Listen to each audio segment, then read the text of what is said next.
Hello co-spoilers. Welcome back to another thrilling episode as we dive into the captivating world of movies. Together, we'll uncover new cinematic gems and indulge in the guilty pleasure of wasting our time on things that truly don't matter.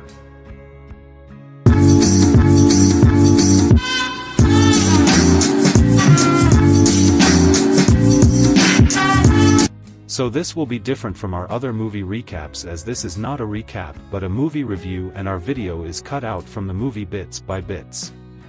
Watch the movie while listening to the review. This may be new, but yeah, we will try this one out as advertisers in this area is not really happy with recapped. Let's try it one more time, or else we need to get a new hobby for this kind of things. We're all professionals from somewhere, and we did realize that having a hobby like this would give us a very intimate time with ourselves and can continue bonding through our lives. We are doing this to make sure we are still connected, and also let's dive into the review of the movie, or are we just gonna continue talking to ourselves? Comment down and give us your reaction to this movie review so we know what's up, and we don't want you guys not to say what you want to say in this channel, as we are only part of you and you guys are part of us. Hit that like and subscribe for more alien talks like this. We do this just for fun, bonds and all. We have different cuts out in there, and you can find them by watching everything. This Don Jon movie is part comedy and also has a very sexy parts which we think everyone will enjoy as you guys continue to watch the show. Don't forget to say everything you want to say, as this script is all you now, and we are doing this right now without script. When I meet new people, they often mention that I don't have a New Jersey accent. However, that is not true, because I do have a Jersey accent, and I am proud of it. I don't have the movie version, which combines a very exaggerated Brooklyn accent with an even more exaggerated Staten Island accent. Sure, while your regular Jersey accent might resemble that mix, it's not as exaggerated as it's portrayed in movies and TV shows. Apart from the Boston accent, no other accent is exaggerated or imitated more than the New Jersey accent. It's so sad that it could make Bruce Springsteen cry. Most people in Don Jon speak as if they were raised by amateur stand-up comedians on the Verrazano Bridge. The exceptionally gifted person from Los Angeles, Joseph Gordon-Levitt, puts on a terrible and exaggerated accent from New Jersey. He exaggerates the local sounds and speech patterns to the extreme point of being unbelievable. He is stuck in a situation where people are pretending to have exaggerated accents. Along with Scarlett Johansson from New York City, who should know better, and Glenn Headley, who should be nominated for a Razzie for playing the most stereotypical Italian mother in movie history. Tony Danza, who is from Brooklyn, has a good accent. Even if he didn't, I would still forgive him. Listening to the main actor from Who's the Boss use a lot of swear words about 500 times is one of the only enjoyable things about the movie.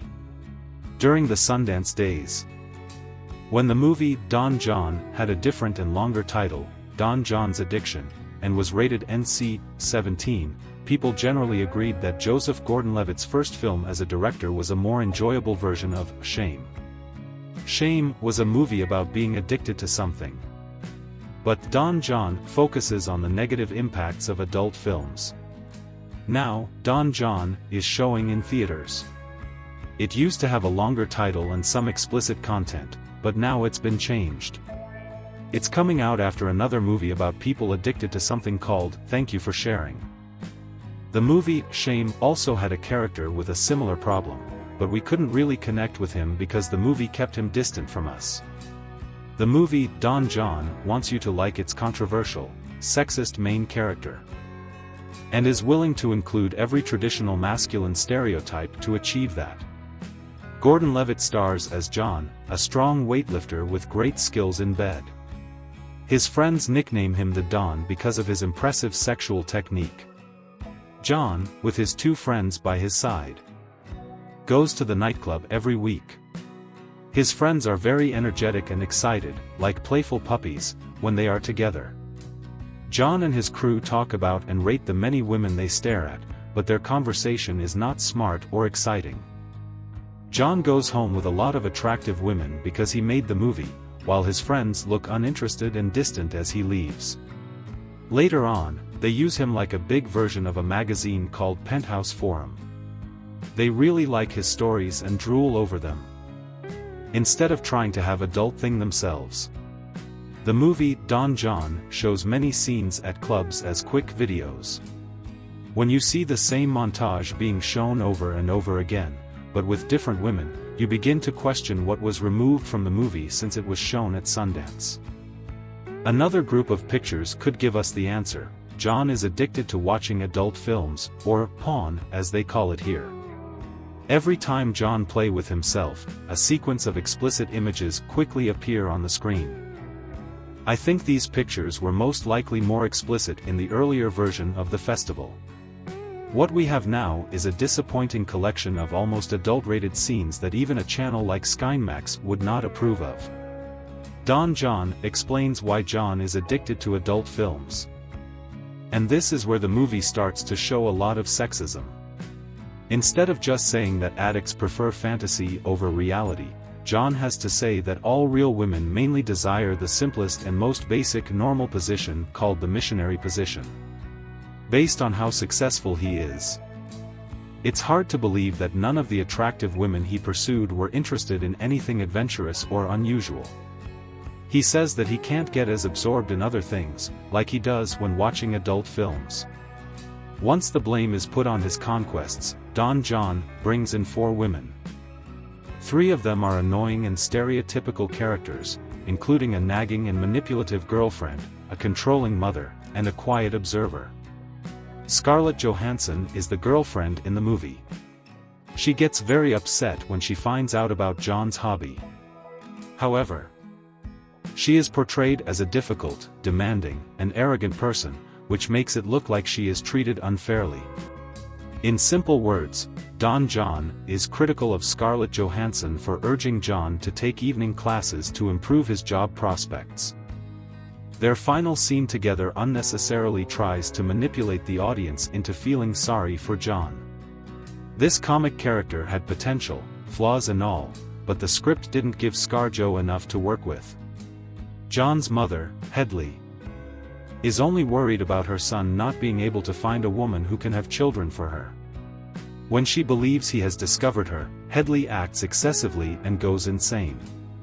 The mom loves Jon a lot and argues with her husband, who is unfair to women, while not paying any attention to her daughter, Brie Larson. Larson doesn't speak for most of the film, so you can expect her to say something very meaningful at the end. Wait until you find out what it is. The final woman introduced in Don Jon is Esther. She is a student with Jon in their night school class. Because Julianne Moore is the actress, we can expect that her character will have a hidden, sad secret. Julianne Moore and Jon have awkward interactions that add some excitement to Don Jon. However, the excitement fades when you find out what her true intentions are. You may have heard of characters like the Magical Negro, but in this case, Julianne Moore portrays a character called the Magical Hot Mom. Don Jon is a movie that is supposed to be funny about doing it. But it's not very entertaining and you have to make all the effort to enjoy it. Gordon Levitt's direction is boring and lacks creativity, and his screenplay is a mix of poorly edited scenes borrowed from other movies. The movie Don Jon tries too hard to be popular and the plot involving adult films feels forced and is only there to try and make the movie different from Saturday Night Fever. Unlike that movie, Don Jon lacks depth and has flat characters. There is one really interesting part in Don Jon, which talks about Jon's morning routine on Sundays, including getting angry while driving, going to church, and confessing his sins.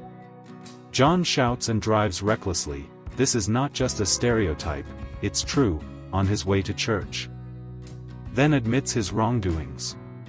The way the priest gives out punishment for people's sins and how Gordon Levitt reacts shows that the movie chooses to go with familiar, overused ideas instead of exploring new and fresh perspectives.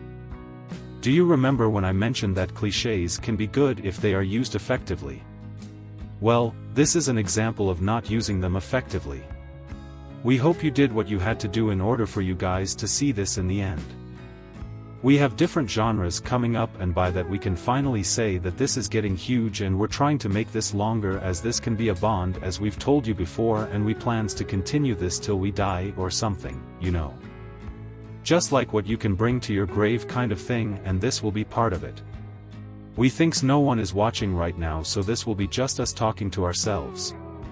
If you're still here, what do you think? Comment down and intrigue someone to hop on our talks and continue talking in the world without anyone knowing. It's a deep rabbit hole web. Cheerios. Thanks for watching our video. As we wrap things up, we want to say a big thank you for being a part of our awesome community. Don't forget to hit that subscribe button so you never miss out on our future adventures.